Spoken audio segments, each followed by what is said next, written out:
வணக்கம். இந்த புதிய விளக்க உரைக்கு உங்களை அன்போடு வரவேற்கிறேன். ஒரு பழங்கால மன்னனோட வரலாறும் ஒரு சின்னஞ்சிறிய மலரும் இந்த ரெண்டும் சேர்ந்து எப்படி 2000 ஆண்டுகால தமிழ் பண்பாட்டை வரையறுக்குது அப்படிங்கறத தான் இன்னைக்கு நாம டீட்டெயிலா அலச போறோம். தயாரா? சரி, நேரா விஷயத்துக்கு வருவோம். சிவந்த கண்களை கொண்ட ஒரு பழங்கால மன்னன், அப்புறம் சாதாரணமா பூக்கிற ஒரு மலர், சம்பந்தமே இல்லாத இந்த ரெண்டும் எப்படிங்க ஒட்டுமொத்த தமிழ்நாட்டோட அடையாளமா மாறுச்சு? அந்த சுவாரஸ்யமான ரகசியத்தை தான் நாம இன்னைக்கு கண்டுபிடிக்க போறோம். இதுல செங்கண் அப்படிங்கிறது பண்டைய சோழர்களோட அதிகாரம், வீரம், அப்புறம் அவங்களோட இறையாண்மையை எப்படி பிரதிபலிக்குதுன்னோ, அதே சமயம் மலர் அப்படிங்கிற குறியீடு மக்களோட உள்நோக்கிய ஆன்ம வளர்ச்சி, பக்தி, அப்புறம் அவங்களோட சமூக விழிப்புணர்வை எப்படி படம் பிடிச்சு காட்டுதுன்னோ நாம பார்க்க போறோம். கோச்செங்கண்ணானோ, அதாவது என் சிவந்த கண்களை உடைய குழந்தையே, கொஞ்ச நேரம் அப்படியே கற்பனை செஞ்சு பாருங்களேன். இது சோழராணி கமலவதி தன்னோட மரணத் தருமாயில சொன்ன கடைசி வார்த்தைகள். தன்னோட குழந்தை உலகையே ஆளக்கூடிய மிகச்சிறந்த ஜோதிட நேரத்துல பொறக்கணும் அப்படிங்கிறதுக்காக தன்னைத்தானே ஒரு இடத்துல தலைகீழா கட்டி தொங்க விட்டுக்கிட்டாங்க அந்த ராணி. அந்த 48 நிமிட தாமதத்தால ஏற்பட்ட கடுமையான அழுத்தத்தினாலதான் அந்த குழந்தை அப்படி ஒரு சிவந்த கண்களோட பிறந்தது. கேட்கவே சிலிர்க்க வைக்குதில்ல? இந்த வரலாற்று பயணம் எப்படி கட்டமைக்கப்பட்டிருக்குன்னு கொஞ்சம் பார்க்கலாம்.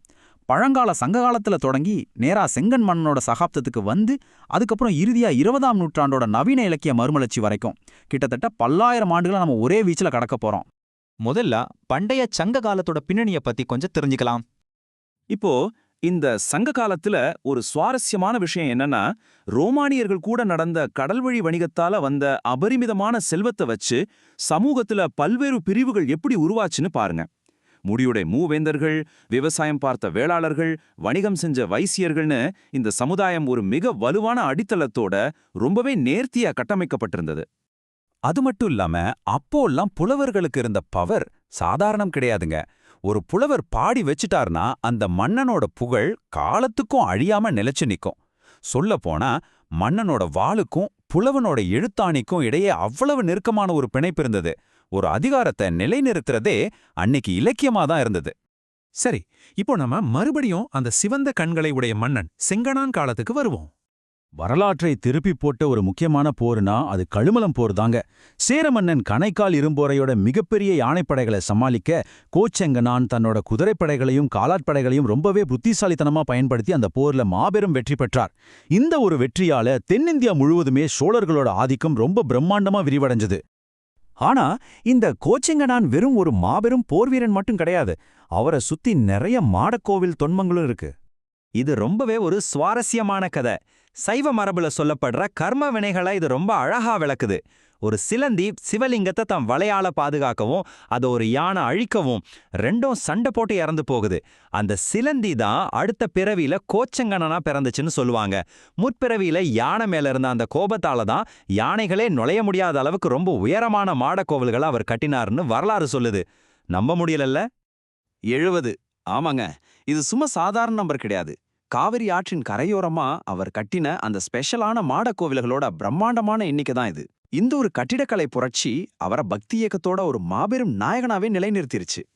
அப்படியே ஒரு 1000 வருஷம் முன்னோக்கி வருவோம். மன்னர்களோட அதிகாரத்திலிருந்து இலக்கிய மலர்ச்சிக்கு காலடி எடுத்து வைப்போம்.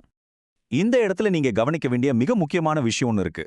பழங்காலத்துல வெறும் புவியியல் அடையாளமாவும் பக்தி காலத்துல இதய மலர்னு இறைவனை குறிக்கவும் பயன்பட்ட அந்த மலர் அப்படிங்கிற ஒற்றை சொல் 20ஆம் நூற்றாண்டுல ஒரு மிகப்பெரிய உருமாற்றம் அடைஞ்சது.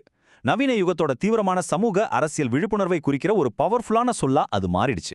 1960கள்ல இந்த இலக்கிய மலர்ச்சி யதார்த்தவாதம் மற்றும் இலட்சியவாதம் அப்படின்னு 2 வேறுபட்ட பாதைகளா பிரிய ஆரம்பிச்சது.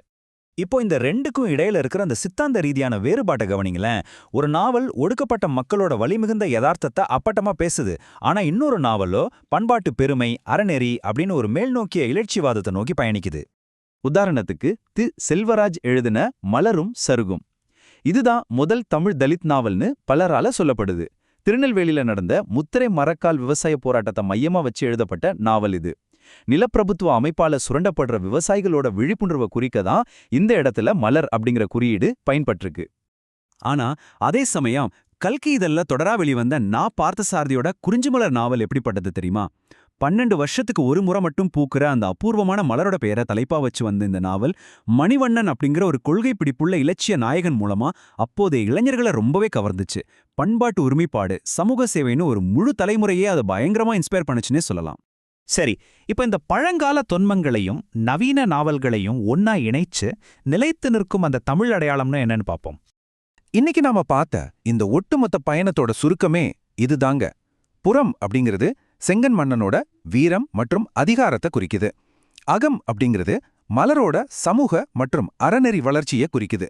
சுருக்கமா சொல்லப்போனா தமிழ் அடையாளம் அப்படிங்கிறது இந்த வீரம் கலந்த அதிகாரம் அப்புறம் புரட்சிகரமான அற விழிப்புணர்வு, இது ரெண்டும் சேர்ந்த ஒரு அற்புதமான ஒருங்கிணைப்பு தான். இப்போ நான் உங்ககிட்ட ஒரு கேள்வி கேட்கறேன்.